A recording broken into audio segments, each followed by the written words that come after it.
do this all day.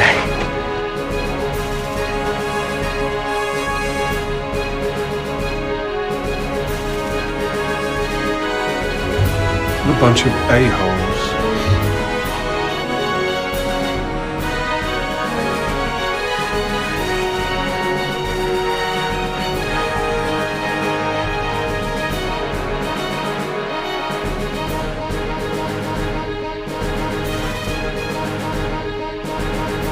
Truth is, I am Iron Man.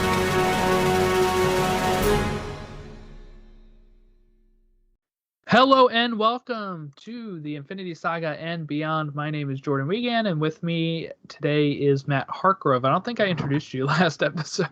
Hi, I'm Matt Hartgrove. I think I just skipped all over that last time. That's but all good. Anyway, we are talking episode 3, Lamentis, written by Bisha K Ali. She's also the head writer for Miss Marvel, directed by Herron. Original release date of June 23rd, 2021 on Disney Plus, with a runtime of 42 minutes. Too short. Yeah, the synopsis here. Loki finds out the variants' plans, but he has their own that forever alter both their destinies. So we're back to the very vague synopsis. What was your initial thoughts on episode 3, Lamentis? So I really enjoyed it, and it was for this reason. And it goes back to the other two shows. This felt like the kind of episode. This was a very learning episode. This was very getting into the head of Loki and the Loki variant. Female Loki, Floki. I don't know what we want to call her right now because we'll get into the name later. What I liked about it was that the other shows, I always felt did this episode like second to last, where you get like a big deep dive into the characters. It's not like supposed to be super action filled, even though there was in this one. There was definitely action. It was actually really cool watching both of them.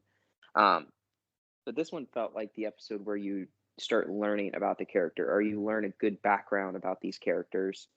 But with Loki, we still have 3 episodes left. So we still have so much time to watch what happens between all of the characters in the show. But we also already learned a lot about the main characters, the main 2 Loki characters. And I think having this episode right here was a perfect placement, because now I can feel like the last 3 episodes can be all out action packed, throwing in different little, like surprises or some like, different little variant on the episodes. So that's what I loved about it. I just love that this episode was super early on. So we get a lot more action packed episodes later into the series. Yeah, this is like a like episode 8 of WandaVision. Yeah. But it's earlier. Yeah. Yeah. And I loved episode 8 of WandaVision, but what I didn't like was that it was episode 8. Right. Because when you get to the end of the show, you want to start seeing how they start wrapping up the show. You want to start seeing all the stuff that you have theorized. You want to start seeing that get answered. And when they do that episode 8, you're like, okay, well, episode 9 better have like a long run time, or episode 9 better just be constantly answer after answer after answer. And you didn't really get all of that. So episode 9 kind of was a slight disappointment. But with Loki, this was just like that episode, but we have 3 whole episodes left, and there's still questions to be answered. But some of the bigger ones that we were very interested in between the Loki characters, we got answered. So I don't know. I just think it was a much better timing in terms of the other shows. Yeah, I really like this one too. I saw a lot of people complaining about this episode. You need to have this kind of episode online in a calling TV series. Calling it filler. I don't think people even know what filler is anymore. It's like especially when it comes to the Marvel shows or these type of shows where like they're like, well, it didn't set up the next thing. It's like, not everything needs to set up something. This is an episode where we just get answers about Sylvie, about, these two would need to be able to have these conversations they have. Yeah. So Loki can understand where she's coming from. And would you rather have that now, or would you like to have another episode of? Because I mean, at this point, we know, this episode didn't have any Mobius in it. It didn't have anything to do with the TVA, Right. besides that like one little part. I think it was at the beginning, I want to say. Yeah. So yeah, like they know that Loki ran off with the variant, but would you have wanted, another 50 minutes of them trying to figure that out, and then this episode 5, and then you go, wow, there's only one episode left, and I really wanted to see it end constantly going higher and higher and higher. So yeah, maybe this episode isn't rating wise as high up as people would put it, but it's necessary, and to be fair, they did it better than the other shows too. Yeah. So this episode opens up with the variant, who will get her name as Sylvie, projecting an memory into Hunter C20 to try to get the information on where the timekeepers are located. So it starts out with them like in a bar, and I was a little thrown off by this at first, and I was like, oh, this is interesting. But yeah, she's trying to get C20 to crack, and this gives us a bit of what will be revealed later on why she was able to get this memory into C20's head here. C20 takes a little bit of time to crack, and then we kind of get the side of Sylvie. Then as soon as she starts getting some information, seeing Loki and Mobius and stuff approach.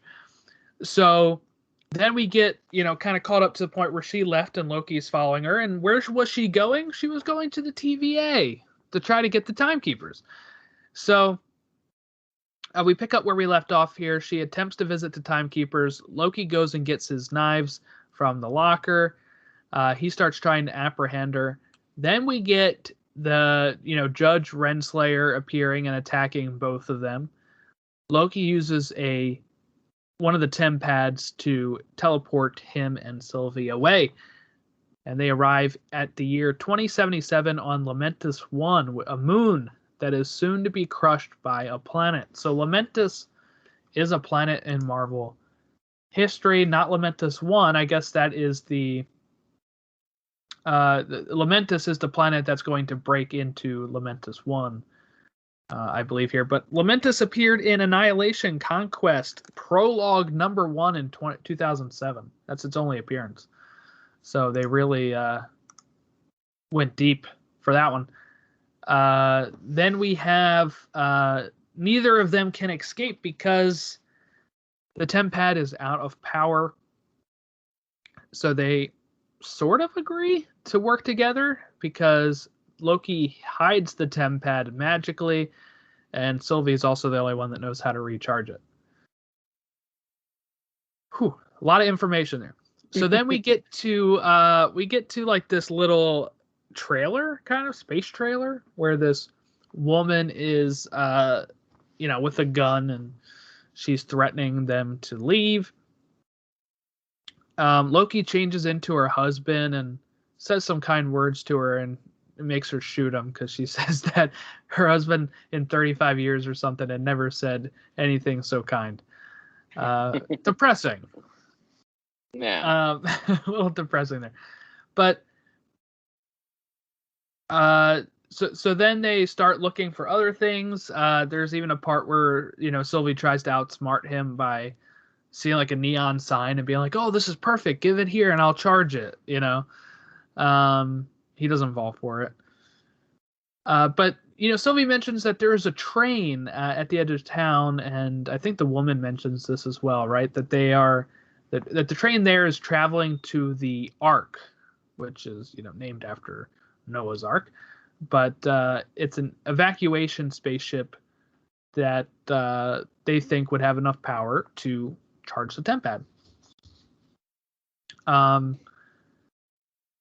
So pretty basic understanding here. I don't think it's too confusing, right? You have to get the TemPad charged. They got to go there to get it charged, and that kind of sets the course of the whole episode. It's not like a very convoluted plot or anything. So they try to get onto the train, and Loki has to, what was Sylvie's plan here? Was she just gonna?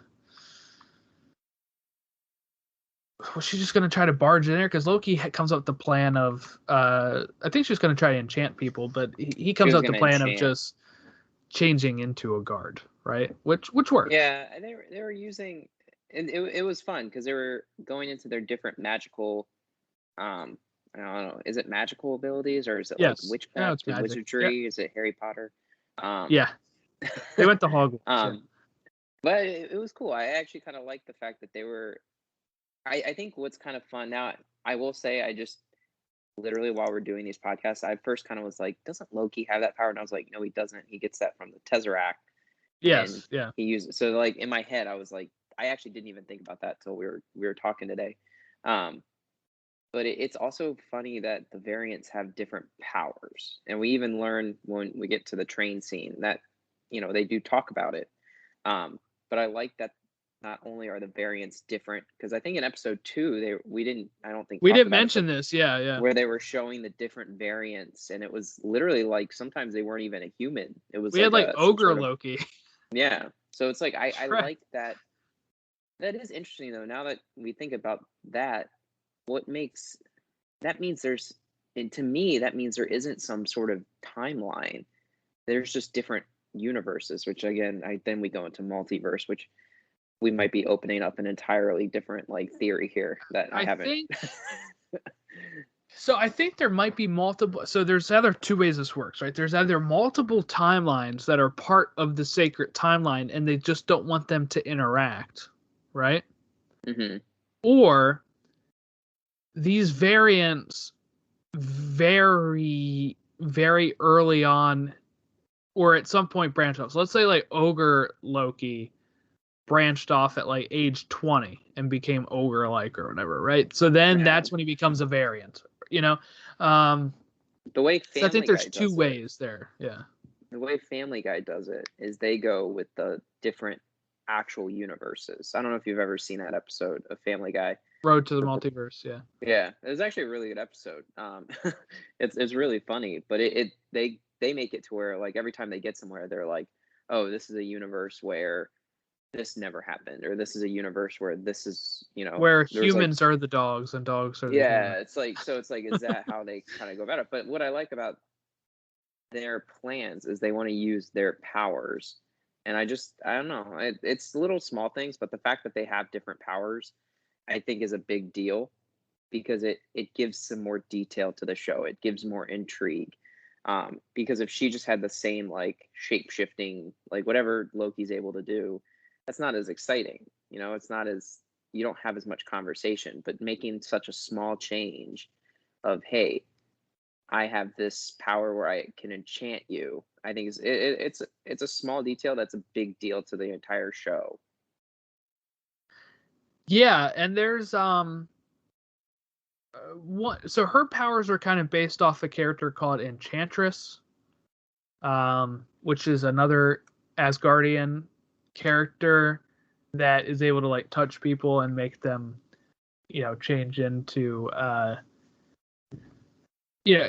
kind of make them do whatever she wants. Mm-hmm. There is, so she's like an amalgam of Loki, female Loki, Lady Loki from the comics, and mixed with Enchantress, because there's an Enchantress in 2009's Dark Reign Young Avengers comics. I haven't read those, but she's very obscure. Her name is Sylvie Lushton, and she's just a regular human that like Loki somehow bestows these Enchantress powers on or whatever.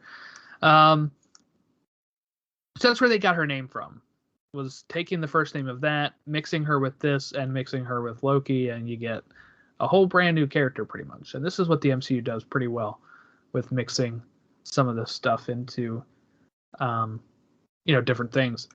But one thing we didn't mention about episode 2 as well is that Mobius mentions that Loki is actually the one that they have to hunt the most variants for as well.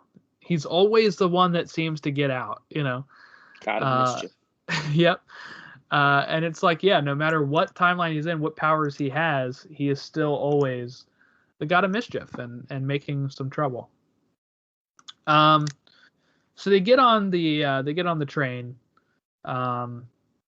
It works a bit. So they kind of have this nice, like, she wanted to do it her way, he wanted to do it his way. They end up kind of fusing those ways together with him, changing their appearances. She does the enchanting when the person starts asking questions, and it works beautifully. They get in. Then they have this great conversation where they kind of talk about their history and their past. And this is where we kind of wonder too, she mentions she's adopted, he mentions he's adopted, but were they both adopted by Odin and Frigga? That I don't know. The paperwork in episode 2 as well, which we didn't talk about, there's one where he's looking at a variant, and it's really quick. You have to pause it. This was going around, and it shows her name is Sylvie Laufey daughter, right? So she is Laufey's daughter, the way he's Laufey's son. But I don't know if that means they were still. Maybe was with Frigga and Odin, and she learned different magic through Frigga, the way that he learned his magic through her. But I don't know. It seems like she mentions that she's been running away from the TVA for almost all her life. And there's actually a little... the only reason I'm going to mention this is because it is something officially released. There was like a little featurette about a minute long about Sophie DiMartino, who plays Sylvie, talking about her role. And they even show her as a very young kid walking through the halls of the TVA. So it seems like at one point she branched off really early enough where they were capturing her very early. And then she had to, like she says in this, run away for most of her life. That's why she's probably knows so much about them, knows about the charges, knows about the temp pads, knows how to work them, knows how to charge them. Maybe she even worked for them, because what we'll find out here in a second is, well, not really a second, later on in the episode, we're not going to talk about right now, is who the TVA workers are, right? So maybe that's an option as well. And then she eventually gets out, like, because maybe with her being that young, they thought, oh, we can kind of mold her to be a perfect Loki type of thing. She's still so young, we might be able to get a control on her. Any thoughts here on her backstory? No, I don't. Not really. Like, I enjoyed listening to the backstories because, like I said, it's nice to know that they're not just the same person, just, one's male, one's female. Like, it's nice that they have those little bits and pieces. But is this like just about the entire train scene when they're conversating? Or Yeah, is this like, you can talk about anything. Yeah. I enjoyed it because I actually thought it showed them starting to get along, because in the beginning of the episode, they're just fighting each other. Like, you can tell that they don't like each other. But Loki wants to work together, which I also thought is kind of interesting, because Loki's not exactly a I want to work with you type of person, especially for his own, being. I would think the one person he'd want to work with the least would be his own self. But I don't know, it was just a nice conversation. I don't think there was anything in there where I was like, this is mind blowing and this is such a great part of the episode. But it was just like one of those, same thing with episode 2. There was just good conversation where you got some backstory behind the characters, and it, even though there was no action, it was still very, very important. It wasn't a scene that you could kind of, just kind of slack off a little bit.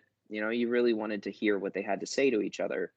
And that's probably the only thoughts I'd really have on that scene. It was just a nice conversation. And sometimes that's what I like about TV shows, is when you have two smart characters talking about who they are to each other. And I just think those are fun for me to watch. I like watching smart TV characters conversate with each other because it's just fun. Yeah, it's like I said, nothing mind-blowing yet. I think that we will certainly, I don't know, maybe we get some more information next week about that history. I mean, we only got, like you said, 3 left, right? So it is like something that we have to kind of prepare for, that we don't have very many episodes left of the show, which is crazy. We're already halfway through. Now, Tom Hiddleston has said episodes 4 and 5 really take the show and just to a whole new, unexpected area. So, I mean, maybe that's what it is. But like when you mention him, you're surprised he would want to work with somebody like himself. I'm still not sure he does. I think it's like he's more willing. I think he's more willing, but I think the reason she's probably so hesitant as well is because she knows how he is. And I think that he's ready to immediately turn on her if needed, right? Like, yeah. I think he's still ready to do that. And I think when we get to the end of the episode, if they are going to get recaught at all by the TVA, which we don't know, but if they were to get recaught, I assume he would be the first one saying like, hey, I caught her for you. I followed her. I saw where she went. I tried to defeat her. I got her. I brought her back here, type of thing. Yeah, right? That's actually the reason why I was hoping he followed her into the portal in episode 2 at the end. I was like, I want him to go. I wanted him to be the one that's like, no, I'm going to go catch her, but he's always got a plan. He's a mischievous fella. Yeah, I think it's like it works out both ways for him, right? If he follows her in there, okay, if I catch her, then I can use that for good with the TVA, right? Mm-hmm. If I don't catch her, or if we talk to her and I think she has a good understanding on what is going on and I can work with her because she is smart and she's outsmarted them the whole way, the two of us are smarter than them, then we can get to the TVA timekeepers, so it almost like it's a win-win at his part. It's a Mac situation. Yeah. Playing both sides. He always ends up on top. Yeah. Until they get stuck on Lamentis 1, right? Then he's like, oh. So they get on the train. At one part, Sylvie, I think, falls asleep, right? And he's singing away drunkenly. He had a little champagne. Yeah. Yeah, he's singing away drunkenly. He's singing songs. He even sings in Asgardian at one part. Then some guy gives him the stink eye, walks out of there, and she's like, oh, man, you're drawing attention to yourself. This guy's going to come back and get us. And guess what he does? He comes in with some guards, and they ask for the tickets. Loki tries to conjure tickets. Instead, he conjures the fireworks again from their conversation, and he gets tossed off the train. Sylvie has to follow him, and the TemPad is broken from the landing, so not good there. So now they have to change their whole plan because now they're stuck. Right now the plan is, well, why don't we just commandeer the Ark to escape? So his point being is, her point is like pretty much you can't escape the timeline. I guess she's still trying to do this without changing anything. He's like, well, what if, she's like, the Ark never gets off of Lamentis, right? Mm-hmm. And he's just like, well, what if it does, right? Like, what if we just make it and make sure it does? Then that creates this whole new branch. And there's already all these branches created anyway from her bombing the timeline. Like, they're already busy with all this other stuff, right? Yeah. So why not? Why not try this? I think it's worth the try. So then they go on foot, and this is when Sylvie reveals that the way she got the timekeeper's location is by enchanting C20, digging up a memory from 200 some years ago, or hundreds of years ago. And Loki's confused by this. He's like, well, they said they were all created by the timekeepers, and she says, no, they're all variants just like us. Dun dun dun. So this was actually a big theory on the internet in the few weeks before. I saw a lot of people theorizing this. Maybe this is why Mobius likes jet skis, right? Yeah. He's probably a variant from the 90s. He's got the Jostacola, which people said is from the 90s. He's got the jet ski book. You know, he is a variant that went off course of a guy that, you know, and the reason why he likes jet skis, he's probably been on one before, but he's had his mind wiped. And I think that makes sense. So now it makes you wonder, okay, that person that Renslayer had, the other analyst, is it just another Mobius variant that she has working for her as well? Or is it just a different character entirely? Yeah. Because, I mean, like, how would you keep those two separate if they're both variants of Mobius? Like, wouldn't he see himself in the halls? And does that mean he does not have access to files from his previous lifetime or anybody that interacts with him? Yeah, I think that's it. It's a huge. I actually think it's going to be a huge moment in the show because it's something where you really have to look at it and go, they're probably all they are just variants, and the timekeepers either, like you kind of mentioned, do they not exist anymore? Are they, were they killed? Are they dead? Were they ever real? And then that's where the Kang the Conqueror kind of gets tossed in, and that's actually where one of the theories I saw on TikTok was that he's taking over timelines, and he's taking people from that timeline, and that's how because they said something, I forget what the guy said. He said something about how Kang the Conqueror, like, it sounds like he's bigger than Thanos in that matter, where he wants to destroy like an entire universe, but he only takes one person. I don't know if that's a true thing. I don't know if that was in the comics, but his theory was that he's destroying timelines, and within that timeline he's taking somebody, and that's how he's built up this TVA, is by taking those people. And there is one main timeline that he's trying to ensure stays, and there's no other like multiverse. Like, he's destroying the other universes. So I don't know if that fits into it. It might. I watched it and I was like, that sounds like a decent theory. I believed it. But the variants being TVA being variants is, I think, going to be a huge part in the show, because I have to think Loki is going to see Mobius at some point and say this to him. There's no way he's not going to. This is what can get this illusion of the TVA to turn on the TVA, right? Like, if they believe Loki from this, if they are able to prove this, if they're able to do all this stuff where then it sows that seed of doubt, and you learned out you were lied to. You were told you were created for this. No, somebody just took you as a variant. And what's funny is B-15, the Hunter, was making fun of Loki last episode, calling him a variant, making sure he has a jacket that says variant so we don't forget what you are. And she's a variant, right? Like, that is what is so funny about this. And when we look at Kang, I don't want to get into, Mephisto level stuff here, right? Where everybody was sure Mephisto was showing up in WandaVision.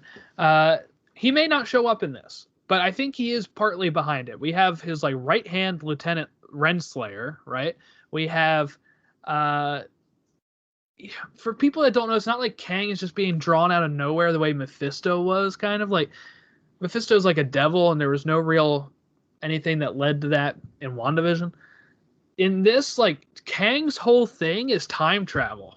His whole thing is wanting to take over and be in control of time, because he is a 31st century scholar, okay, before he is Kang. He goes back in time to ancient Egypt and becomes Ramatut, which is a pharaoh. He then tries to return to the 31st century, but he overshoots it by thousands of years and discovers that Earth is destroyed pretty much, right? And he finds it, he wants to correct that. He doesn't want he sees now that, like, okay, I could control the world, right? But when I go back, there's nothing there. So what am I going to do instead is I want to take control of the world. So I'm going to have to go back in time to do it. And he wants to try to prevent that bad future from happening. So it is kind of like so that's what he could be if he's taken over for the timekeepers, or if he's in charge of the timekeepers. He's trying to make sure that that sacred timeline, in my theory here, does not become the timeline that he saw in the future, right? He's trying to make sure it stays alive.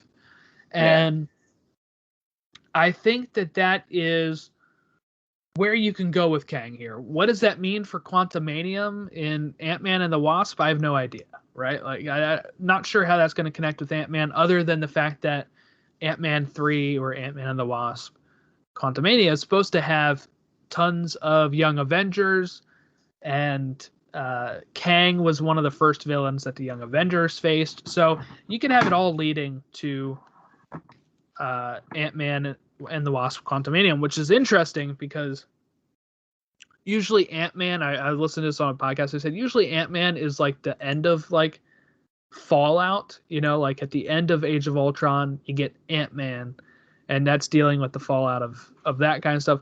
Then you have Ant-Man and the Wasp, which is released right after Infinity War and takes place before Infinity War, but nothing has ever been able to build to Ant-Man. So if you have like Loki and like Multiverse of Madness and No Way Home and all these movies that actually build up to Kang in Quantumanium, then that gives Ant-Man and the Wasp Quantumanium a chance to be one of the bigger movies of the phase, you know, which it hasn't had a chance of actually being before.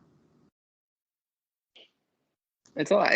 There's a lot of opportunity here, and we can theorize about it. I like to think Marvel. I do like to think Marvel knows where they're going with it. Like we would agree with that, right? Like Marvel has to. You would think they definitely have written out what they. I know, expect. yeah, they know where they're going. I mean, the rumor is like Feige has everything plotted out to like 2030 at this point, right? So we know they kind of have to know where they're going. Yeah. So it's like it's nice to see them have this chance. I know from us watching it just in current day, we sit here and we're our hope is that they took this. It's almost like they took this opening and they're going to make sure that this opening doesn't have some sort of disappointment. There's a lot of opportunity with what they've done with Loki in my mind. I don't think the other shows were good, and they didn't. To me, they didn't open up anything the way that this show is doing. I think this show is able to legitimately create so much within just different movies too. It's not like. I think what's interesting about the other two shows is, and different with this show, right, is that those shows were still busy wrapping up Endgame stuff, right? Like Falcon becoming Cap, Bucky dealing with that, and Wanda moving on from losing Vision, right? Like that's the kind of stuff that those shows have had to deal with. While this one has been like, we're just taking a random different Loki and we can just explore whatever we want, and that's what they're doing. Yeah, it's fun, and it's something that like, and I don't have as much detailed. I haven't looked it up as much as maybe like you would have, but like there's so many movies too upcoming where this show feels like it could play a big part into it, like Multiverse of Madness with Doctor Strange, or maybe the next Thor movie. I don't know. I haven't really heard too much with it, and I actually think this show is closer to something like Multiverse of Madness or the next Spider-Man movie. Like to me, this show has a way to tie in so many upcoming movies that it's impressive. It's really, really nice, because I think this is going to be the show. If people ask like, what's the biggest show I have to watch in between the Marvel phases, which one's going to get me ready the best? You're going to have to say Loki, because Loki is going to tie itself into so many different things. And what's crazy is that there is still 3 episodes. That's why I liked, again, this is another reason why I liked this episode being episode 3 and not say like episode 5, because there's still so much more to go that it's actually kind of hard to even think. I don't have any predictions as to how I see this ending, because I just don't think there's so many possibilities that I can't even think of a concrete one that I would have confidence in saying. Yeah, we kind of all figured out how Falcon and the Winter Soldier would end, right? That he'd become Cap. Yeah. We kind of knew that was where we were going with WandaVision. We kind of knew that. She was You know, eventually going to realize like she created this and Yeah. that there was going to be like there's consequences. a mastermind behind it or something. But this one, like, is Loki gonna, it could be as Does simple this as Loki Loki and Does this Loki survive? Does Sylvie does survive past this? Does this open up the door, like you said, for Doctor Strange and Spider-Man? Is this the reason why we have rumors about Tobey Maguire and Andrew Garfield? You know, like this. what's going to happen with the He just craved. TVA? Yeah. It's like, is Does it Kang the still Conqueror going to exist? make a surprise? I don't think they would introduce them possibly in the show. They could, but like it's still in there. There is still a possibility if that's the route that they're going Yeah. with it, that you could see him by the end of the show. And I that's nice to have in a show, especially with Marvel, because Marvel likes to do that. Marvel likes to throw little bits and pieces. They want to make you theorize. They want to make us think. And this is the show where I think they're doing the best job at it. They're making us want to. It's just something about each episode is making you see it progress while also making you ask questions instead of just progressing and you're like, oh, well, that's pretty straightforward. Like, I don't have any questions about it. I just like that it's going forward. Or to me, with WandaVision, it was never about progressing. It was just about what is happening. Like, this show is making you go, what is happening? But you're also like, it's progressing well while I'm asking questions. So it's the best of both worlds between the first two shows they put out. I mean, look, they've had a lot of faith in the. I think they've shown a lot of faith in the people behind this show. So Michael Waldron is the head writer of this show. He also wrote for Rick and Morty. Okay, which also Never deals saw with that. time travel stuff. I've never seen that show. It's good. I mean, it's Is sometimes yeah, I enjoy it. He's a good writer, and so he's wrote some episodes for Rick and Morty. He's written for Loki. Then they say, guess what? When the writer and director left for Multiverse of Madness and they went out and got Sam Raimi, they brought Michael Waldron on board to write Multiverse of Madness. It's either because they think, hey, Loki is really good, which is part of it, but they also had said before any of these shows premiered that Loki was tying into that. So I think it works that you're able to bring in somebody that worked on Loki and say, all right, well, let's continue this, right? Mm-hmm. And then we talked about Bisha K Ali, who wrote this episode, is the head writer for Miss Marvel. So I think at that point she had already written for Miss Marvel, and they were like, she had already written for Loki, and they're like, okay, we need a writer for Miss Marvel. Let's give it to this person who did really well in this show. And I feel like we're seeing a lot of that with Loki. We did see some of it with WandaVision, a few of those writers who are now writing like the Marvels, Captain Marvel 2. But I feel like with this one, we're seeing it a lot more. And like Michael Waldron, I think he now has a deal with. Oh, he's working on Kevin Feige's Star Wars film. That's right. And he signed an overall deal with Disney. So he is, he's doing a lot for them. And it's because of how well I think that Disney and Kevin Feige has really liked Loki. Mm-hmm. And the confidence they have in it. And I think we haven't seen that with, we haven't seen it to this level until Loki. Like, obviously the person that was the head writer for Falcon and Winter Soldier is going to be writing the next Captain America movie, stuff like that. So they did have confidence in that. But I feel like we've seen it with 2 or 3 or 4 of these people that are associated with Loki right now, and it's just like, no wonder. Yeah. Honestly, depending on how it ends, I would love a second season of it. Because there's rumors there is going to be. I mean, it's to easily one of the better shows. And I honestly, I like Loki as a character. I do. He became a character that I enjoyed as time progressed. I actually didn't really like him in Avengers. But as Yeah, he time was went more on, like really evil on that. He wasn't as yeah, charismatic. Yeah. yeah, he just his progression as a character became really, really well. It was really well done. I don't know if it's how it got written or maybe Tom Hiddleston. I do think he's a great actor, so I think he plays a big role in terming how Loki is. But it's an exciting last 3 episodes, and honestly, like I know we haven't gone over the end, but it's kind of interesting. You don't really know how they're getting out of what's the planet called? Why I want to say Vespin, but I know that's the freaking scooter in the new Luca movie. That's what they call it.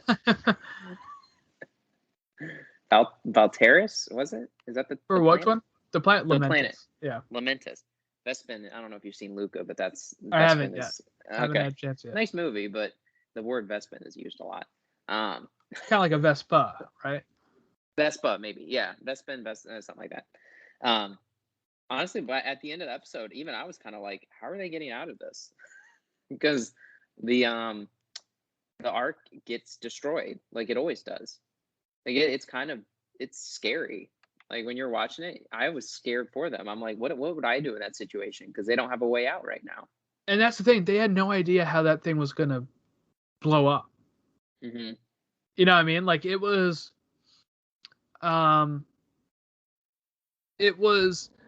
like all they knew is that it didn't get off of there, right? Mm-hmm. Because nobody survived, so there's no accounts of being like, well, this is what happened. So they're trying to get on, and then just boom, meteor, right? And you're like, it just takes you right out of it. You're like, oh my goodness, they were so close. But thankfully, they hadn't gotten on yet, you know. It puts you in a good spot for the next episode. You have them trying to get off of the planet. You have Loki now knowing that the TVA is filled with variants. You have Renslayer probably knows that Loki's going to find that out. So now you've got her, plus everybody in the TVA still thinks that he's running away, which he is.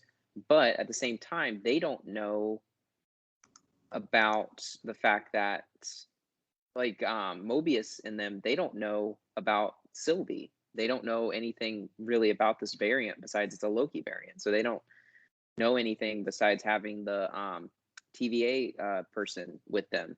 So there's a lot for this next episode. So there were some reports at the end of 2020 that say that Loki season 2 is going to start production in January of 2022, if that's correct. We don't know if that's correct, but so keep an eye on if after the show's over, Disney Plus says, "Hey, we're making a second one." It's probably going to start filming around then. I'm not sure if it'll deal with TVA stuff because it sounds like they were talking about how they wanted season 1 to be a complete story, so it might just be a totally different thing with Loki. But yeah, like you said, the arc just blows up and we don't know. It leaves them stranded, and that was the end of the episode. I do think at some point before the planet blows up, the TVA is going to track them and probably capture them. And I think we'll get Loki trying to say that I found her. I found her. Yeah, I think that's going to try to be his out. I don't know if they'll believe it after what he tried to pull earlier in episode 2. But I think that's what he's going to try. And then I think we might get some background or flashbacks maybe on her as a kid getting caught maybe. And then who knows? I mean, we still haven't seen like President Loki, which was one of the scenes in one of the trailers, you know, where he's wearing the Vote for Loki pin or whatever. He's got his horned helmet. He's wearing a suit. I think that's another variant of him. We're probably going to get a lot of variants of him that we start seeing now. Because I think what happens is there's a line in the trailer, one of the trailers, I think, where Mobius says, well, you know, now you have to try to fix this. I think they might enlist Loki to try to help them fix the branches that have just spun off. But we'll see. I don't really know. We don't know. I wonder when we're going to start getting end credit scenes too. Are they going to be, sometimes it was like, I think for WandaVision, it was like the last 2 episodes. I think Falcon and the Winter Soldier is only the last one or something. So like, do we get one in episode 5 or is it just episode 6 that we get a post credit scene? It'll be interesting for sure. Any last thoughts you have on Lamentis? No, I think I don't got any. All right. Well, that was Lamentis. You can follow us here on Twitter at TO Infinity Saga. Email us marvelplusrecaps@gmail.com. Facebook.com/Infinity Saga Beyond. And we'll catch you next week when we talk episode 4. We don't have a title for that one, but we will catch you then.